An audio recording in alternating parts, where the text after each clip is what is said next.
In the closing years of World War, the second, a small U.S. Army unit fought a very different kind of battle. They carried no heavy weapons, only paint, sound, and imagination. With inflatable tanks, fake radio signals, and recorded battle sounds, they fooled entire German divisions. Their mission was to deceive, and they did it so brilliantly that their story stayed hidden for more than 50 years. This is the untold tale of the Ghost Army, the artist who fought with illusion and saved thousands of lives. You're watching Ola Historian, where forgotten stories come alive in quiet, sleepy tones. If you enjoy drifting into history's hidden corners, don't forget to like this video, subscribe, and ring the bell. It helps more dreamers discover the past. Now, settle in as we step into the shadows of World War II and meet the soldiers who made war look like art. It was the summer of 1944. Europe was a continent in ruins. Cities that once glowed with light and laughter now stood silent, charred, and empty. The Second World War had entered its 5th year, and though victory seemed near for the Allies, the price of each mile was measured in blood. But among the armored divisions and rifle companies that crossed France that summer, there was one unit, unlike any other. They carried no heavy weapons. They commanded no real troops. And yet, they could make an entire German army believe that they did. They were known only by a strange name, whispered in classified reports: the 23rd Headquarters Special Troops. To most, they were invisible. To history, for a long time, they were forgotten. But to those who knew their secret, they were something else entirely. An army of ghosts. War has always been a theater. And like any theater, victory depends not just on strength, but on illusion. From the Trojan horse, hidden in the walls of Troy, to the smoke and mirrors of medieval siege tactics, deception has long been one of humanity's oldest weapons. But in the 20th century, when machines of death grew louder, faster, and colder, a few strange minds asked a different question. Could art become a weapon? Could sound, paint, and light win battles where bullets could not? In 1944, the United States Army decided to find out. This is the story of men who fought a war by pretending to fight it, who risked their lives to be seen, even when there was nothing there to see. Painters, sound engineers, architects, men who created an army that never existed and saved thousands who did. In early January 1944, a memo circulated quietly through the Pentagon. It was marked top secret. Few understood it. Even fewer were supposed to. It proposed the formation of an experimental unit, a deception force that could simulate entire divisions. The idea had come from two men, Colonel Billy Harris and Major Ralph Ingersoll, both veterans of earlier deception campaigns in North Africa. They had seen what the British had done with their phantom divisions, inflatable tanks, fake radio chatter, and sound deception. Now, they wanted to create a dedicated American unit to do the same, but bigger, better, bolder. The result would be the 23rd Headquarters Special Troops. Its size, about 1,100 men. Its mission? To impersonate 30,000. To any outsider, it sounded absurd. The 1,100 soldiers pretending to be 30,000? But in war, absurdity sometimes becomes genius. Their orders were as strange as their structure. The 23rd would combine three entirely different kinds of deception. First, engineers and artists would build fake vehicles, artillery, even aircraft, realistic enough to fool enemy pilots and scouts. Second, sound specialists would broadcast recordings of troop movements, convoys, and battles, projected across the countryside by massive loudspeakers. And third, signal units would mimic the transmissions of real divisions, copying their rhythms, call signs, and habits, creating the illusion of entire commands where none existed. Each element alone might cause confusion. Together, they could rewrite the map of war. By the spring of 1944, the unit began to take shape. Recruits came from unexpected places: art schools, advertising firms, theater companies, and design studios. They weren't warriors by nature, but they knew how to draw, to build, to think visually, and perhaps most importantly, they knew how to make people believe something that wasn't real. Among them was a quiet young man from Indiana whose sketches of uniform patterns would one day appear on fashion runways: Bill Blass. Another was a painter named Ellsworth Kelly, who would later become one of the great abstract artists of the 20th century. Others were sculptors, photographers, set designers, ordinary men who suddenly found themselves in an extraordinary experiment.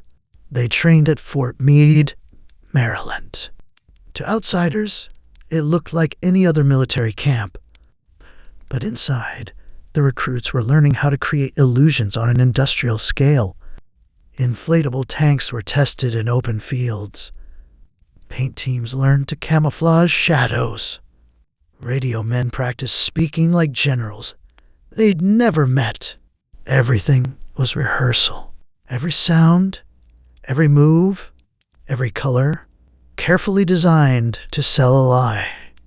They were told very little about what awaited them in Europe, just that their work could save lives, and that secrecy was absolute. Many wrote letters home, describing their unit simply as an engineering outfit. None mentioned the word deception.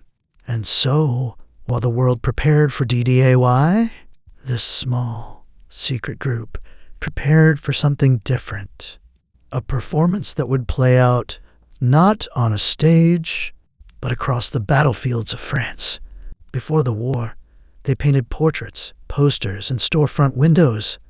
They designed movie sets, drew fashion sketches, and sculpted in sunlit studios.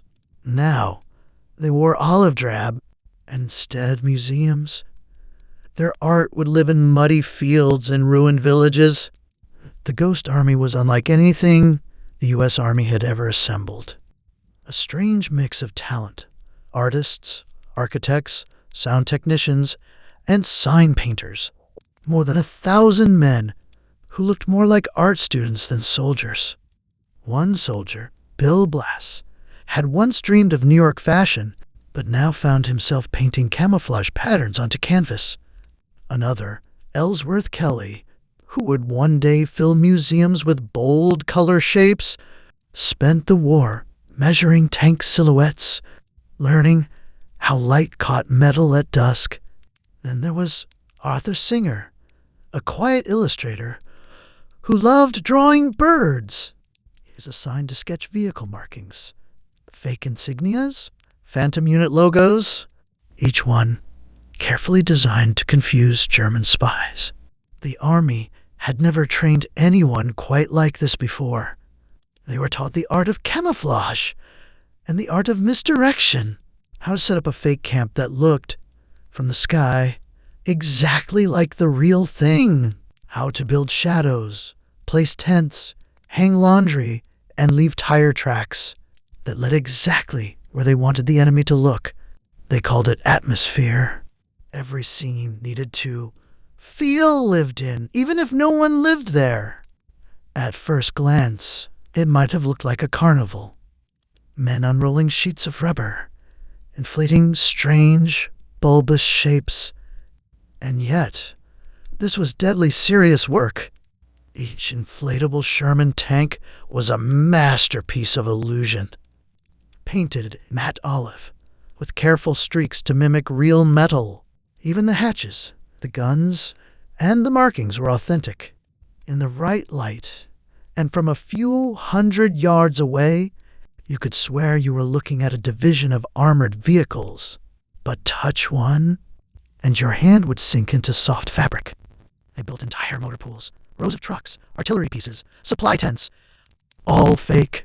In some cases, they inflated hundreds of tanks. The work was silent, except for the steady hiss of air pumps. Under moonlight, they looked real enough to fool even friendly pilots. One airman nearly strafed them before realizing his targets were made of rubber.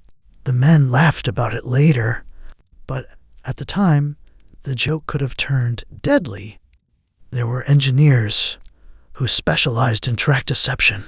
They dragged heavy chains behind jeeps to create the illusion of tank movement. Others drove back and forth over soft earth to create hundreds of fake tire marks. Each morning, reconnaissance aircraft photographed the terrain, and when the Germans studied those photos later, they saw exactly what the Ghost Army wanted them to see: a new Allied division assembling on the front, a shadow army born from air, but heavy with consequence. Every mission required precision, but also imagination. They were artists, after all, and their canvas stretched across Europe. Their work truly began after D-Day. By the time the Allied armies had landed in Normandy, the Ghost Army was preparing to cross the Channel behind them. Their first missions would unfold in the hedgerows and open fields of France, where deception could mean the difference between ambush and escape. When the unit deployed to France in late June 1944, they arrived with convoys full of air pumps, rubber tanks, and crates of carefully packed paint. Local villagers sometimes watched from a distance, astonished at the sight of men building an entire armored division out of canvas. Children whispered that the Americans were magicians. Some thought they were movie people. In a way, they were. Each operation was like a grand stage play, a drama in which every sound, every shadow, every painted line had a part to play. A typical show began after dusk. Trucks would pull into an open field. Men worked silently, guided only by flashlights shaded in red. In a few hours, what had been an empty meadow would become a bustling military camp with tanks, tents, artillery, and command posts. At dawn, the illusion was complete. Smoke rose from fake stoves. Laundry hung from ropes, and soldiers walked casually through the camp, pretending to repair non-existent engines. Even from a mile away, it looked alive. Enemy scouts watching from the hills would report an armored division is assembling near the crossroads, and the illusion would spread through German intelligence reports like a rumor that had already become truth. That was the Ghost Army's greatest power. They didn't just deceive the eye. They manipulated expectation. They created belief. The tanks were made by the Goodyear Tire Company, a strange partnership between wartime industry and creative design. Each inflatable vehicle weighed only a few hundred pounds, but could appear to weigh 40 tons. They were carried folded in duffel bags, inflated in 20 minutes, and deflated just as quickly if the army needed to move. There's a photograph from 1944. A soldier stands beside an inflated Sherman tank, his hand resting lightly on the barrel. He's smiling, and the tank bends slightly under his weight, like a child's toy. It's an image both absurd and strangely beautiful. In the middle of the deadliest war in human history, here were men fighting with paint and air. The Ghost Army didn't just build tanks, they made entire landscapes. Fake airstrips with wooden aircraft, false supply depots filled with empty barrels, convoy lines of rubber trucks that seemed to stretch for miles. Even telephone poles were carefully placed to cast realistic shadows for reconnaissance photography. They called these elaborate displays visual deceptions, and they could take days to construct, then vanish within hours. Each setup required coordination between the visual unit, the sound unit, and the radio specialists.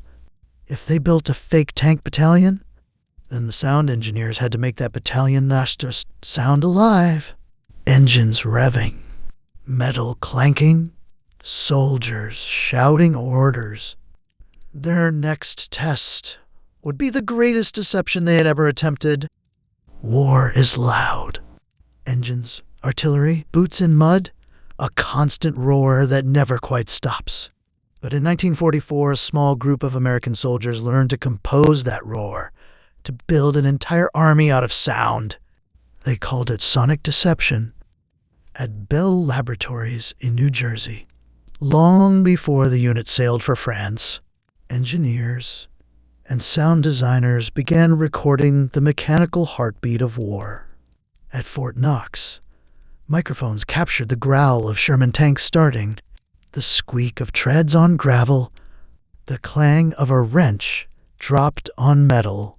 They recorded entire convoys moving, jeeps shifting gears, soldiers shouting commands, bridges creaking under weight.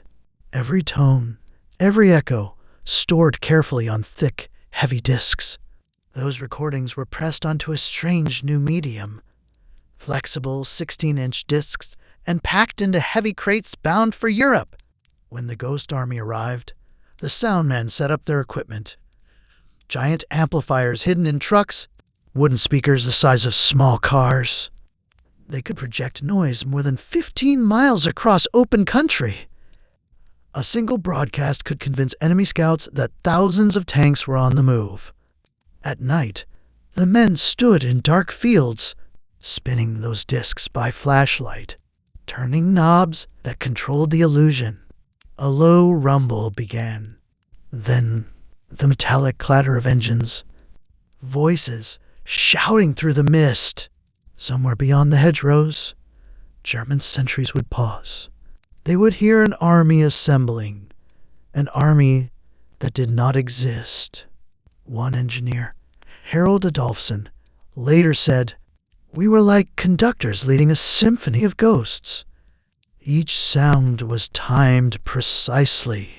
A tank revved, then another joined in, then the slow percussion of heavy trucks, the murmurs of soldiers breaking camp. If they wanted the enemy to believe an army was arriving, the volume would slowly build over hours. If the illusion was of an army departing, the sounds would fade, replaced by echoes of distance and wind.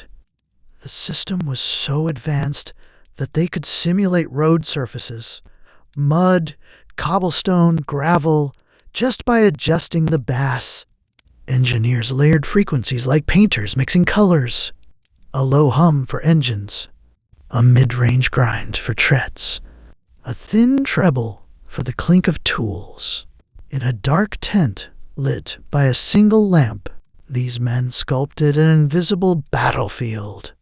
It was dangerous work. The sound trucks often operated near the front lines, sometimes only a mile from real German artillery. If the enemy discovered that the thunder ahead was only speakers and air, the illusionists would have been slaughtered. They carried rifles, yes, but rarely used them. Their true weapon was a turntable. There's a story from one mission in Luxembourg. Late at night, As the sound crew played recordings of tanks crossing a bridge, the real engineers, miles away, heard the noise and radioed, "You're ahead of schedule." That was when the Ghost Army knew their illusion was working. Even their own allies believed it. And sometimes the sound fooled more than ears. Villagers would wake to what they thought was an entire army marching past their windows. They'd come outside at dawn and find nothing but muddy tracks and silence. To them, the Americans really were ghosts. It's hard to imagine now, in a world of satellites and sensors, how simple sound could move an army. But in 1944, amid fog, darkness, and fear, what you heard was often what you believed. And belief in war can shift the outcome of battles. If sound fooled the ear, then radio would fool the mind. The Ghost Army's signal company specialized in radio deception, the quiet craft of pretending to be someone else over the airwaves. Every real American division had a distinct radio fingerprint. Operators used certain rhythms, habitual pauses, even emotional tones that enemy listeners learned to recognize. The Ghost Army studied those habits like actors memorizing a role.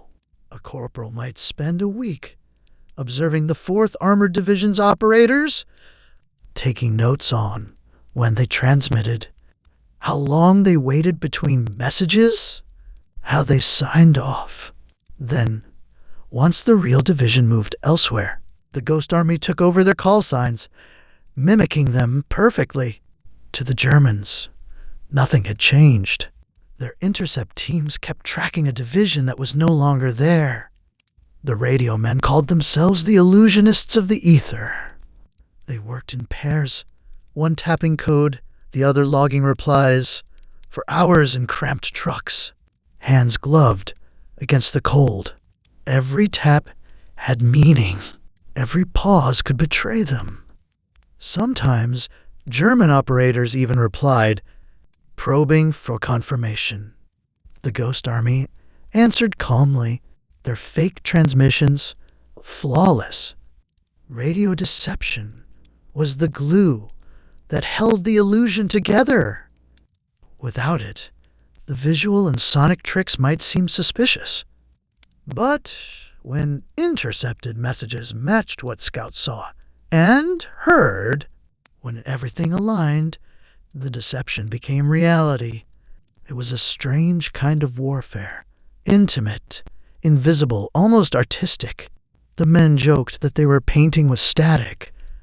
In truth, they were performing a delicate duet with the enemy's intelligence corps, a performance of half-truths and phantom signals that would echo through the night sky.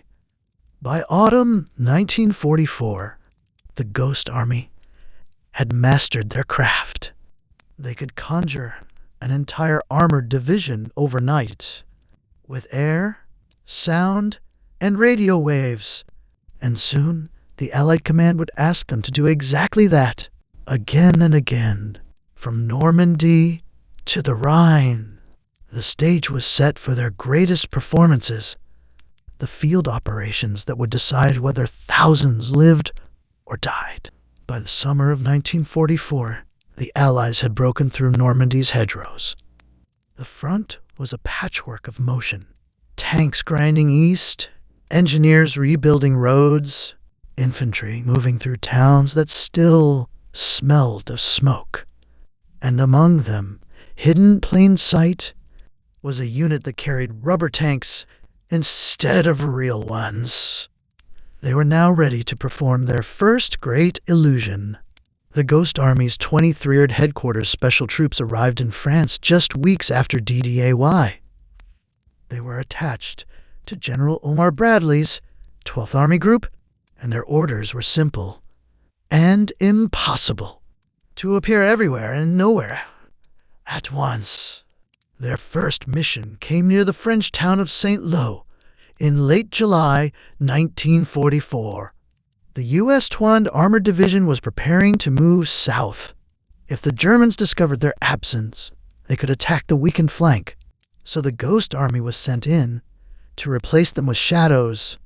Under cover of night, trucks crept into fields carrying what looked like oversized duffel bags. When unrolled, they became inflatable Sherman tanks, complete with canvas treads, fake gun barrels, and painted shadows to catch the moonlight.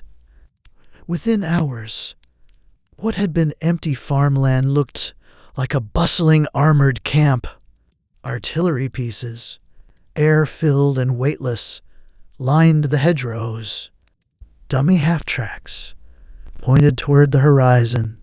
Even the ground was marked with fresh tire tracks, made by dragging boots or Jeep tires through mud to suggest weight. Every illusion required a craftsman's touch. Nearby, the sound crews began their symphony. Engines rumbled, gears clanked. From a distance, it was perfect. And high above, reconnaissance planes took photographs. German analysts marked them on their maps as real divisions. The deception worked. Enemy artillery fire shifted toward the fake camp, sparring with an army made of air. It was the first test of the Ghost Army's art, and it proved that illusion could save lives. That small success would lead to more than 20 full-scale operations across France, Luxembourg, and Germany, each one more elaborate than the last. In August, they moved to the Loire Valley. Their mission: distract the enemy while the 6th Armored Division slipped north. They inflated hundreds of rubber tanks in open fields, set up fake command posts with dummy officers in silhouette, and broadcast radio chatter from divisions that didn't exist. At night, they used light trucks to mimic convoys on distant hills.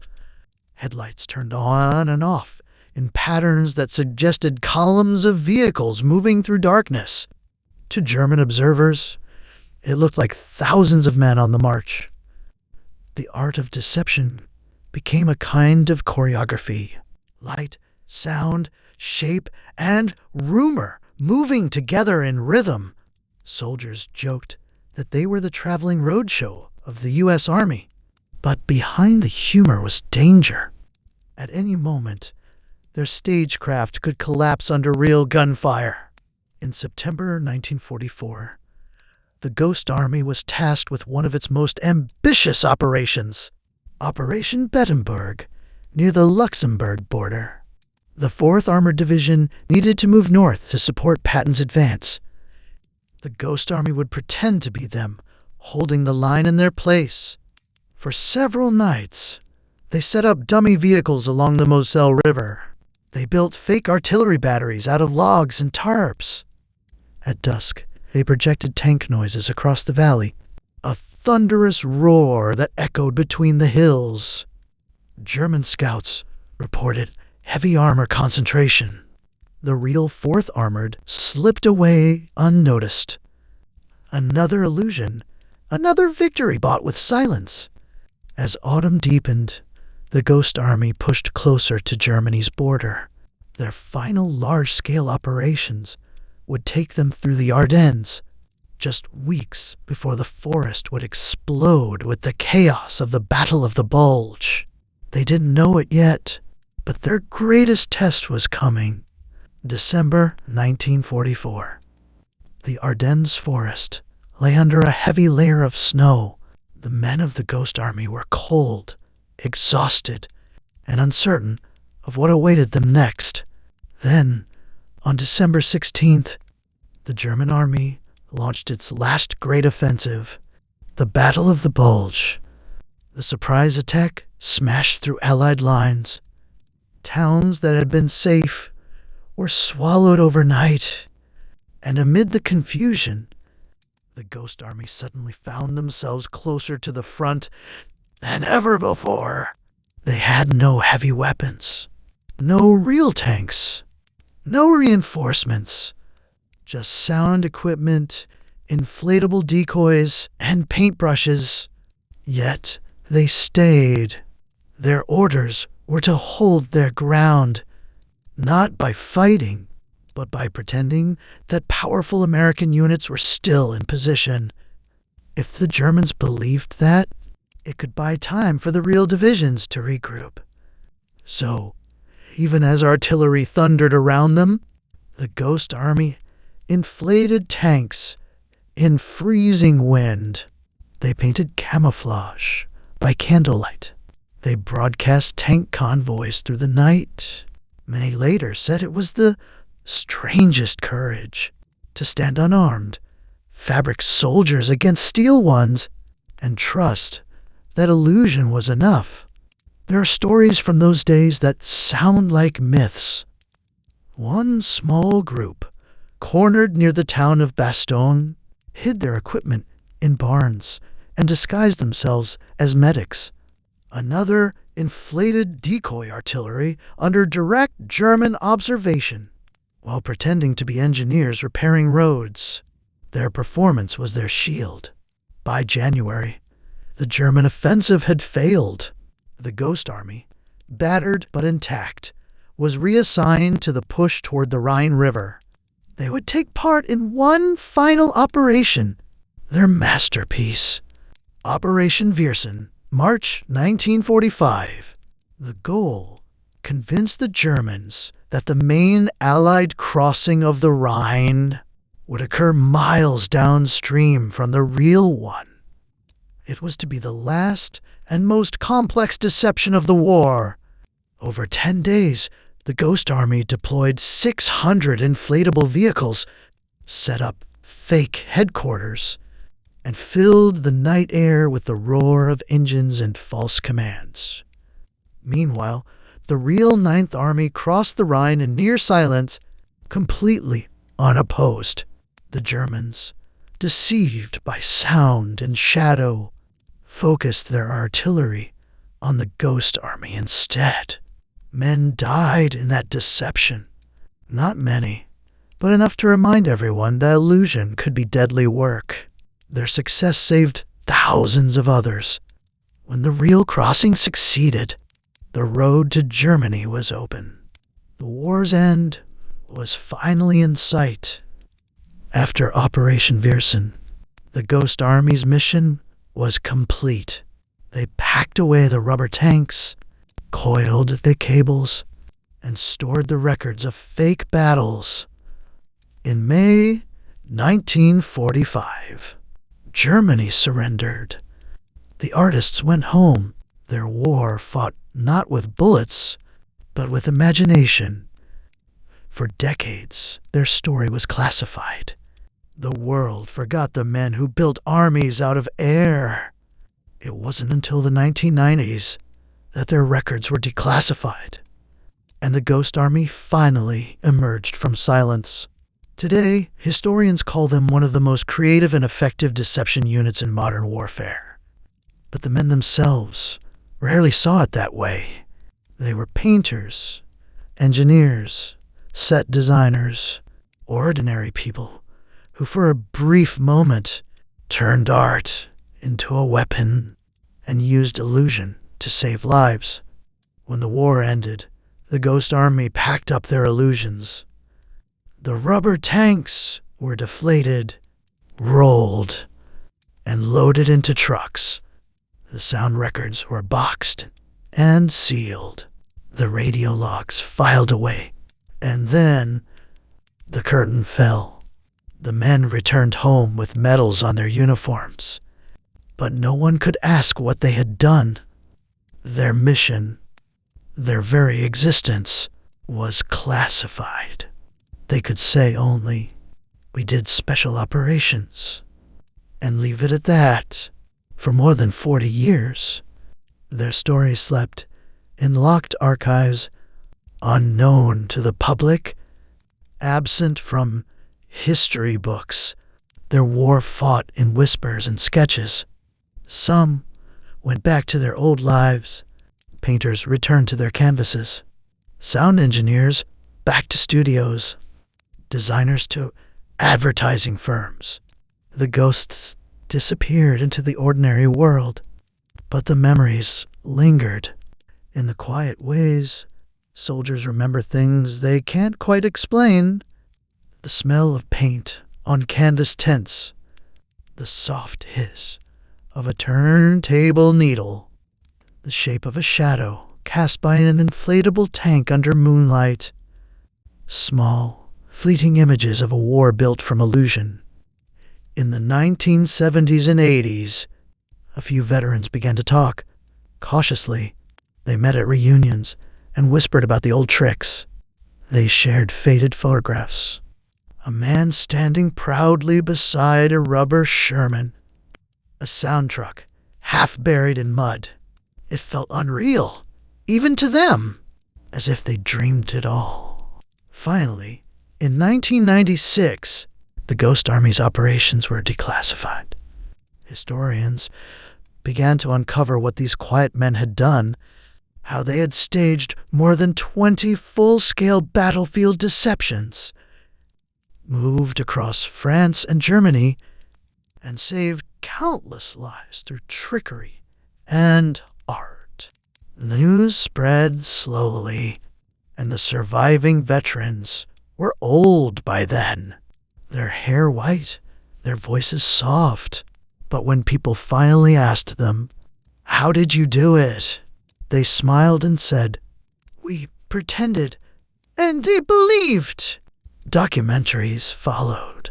Exhibitions displayed the original decoys, painted camouflage patterns, and the hand-drawn maps marked with fake divisions. At last, the invisible artists of war were seen. In 2022, the U.S. Congress awarded the Ghost Army the Congressional Gold Medal, recognizing their courage and creativity. Fewer than a dozen of them were still alive to receive it. Among them was Bernie Bluestein, a designer from Chicago who had painted insignias on rubber tanks at age 22. When he was handed the medal, he said quietly, "We weren't heroes. We were just doing our part, but we did it with imagination." Imagination. It was their armor, their camouflage, their weapon. In a world of destruction, they built illusions, not to deceive for cruelty, but to protect. Historians now say the Ghost Army's work influenced the deception tactics used in later wars, and even the techniques of modern psychological operations. But perhaps their real legacy is a reminder that creativity has a place even in the darkest moments. That art, in its quiet way, can be an act of courage. One veteran once said, "We were soldiers, yes, but we were also artists, and our battlefield was imagination." It's a strange kind of legacy. A war fought with ghosts, shadows, and sound, but the echoes of their work still linger. In every field where rubber tanks once stood, in every silent photograph of men pretending to be an army. When you look back at the great wars of the 20th century, it's easy to remember the explosions, the blood, the ruins. But somewhere between the noise and the silence were a few hundred artists who decided that the best way to win was not to kill, but to convince. This was their masterpiece, an army of ghosts who made the impossible believable. And when the war was over, they packed up their illusions and slipped quietly back into history, just as ghosts should.